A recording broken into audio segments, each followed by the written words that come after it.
Откако Социјалдемократскиот сојуз на Македонија е на власт, во Кочини нема ниту една странска инвестиција, обвини денес на прес локалниот огранок на ВМРО ДПМНЕ.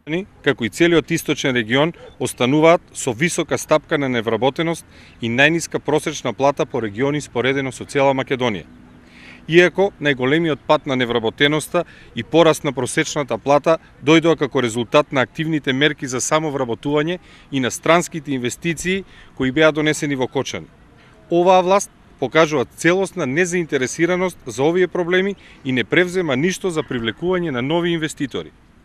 Во Кочани не е донесена ниту една нова странска инвестиција.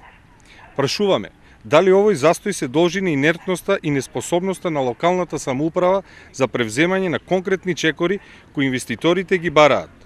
Дали локалните функционери имаат други приоритети? Инвестициите не доаѓаат сами.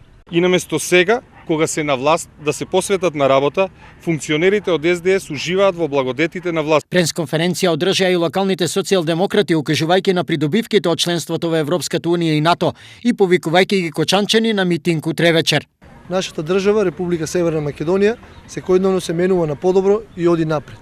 Донесовме тешки, но неопходни одлуки кои го обезбедуваат нашиот пат во остварување на нашите стратешки цели за полноправно членство во НАТО и во Европската унија.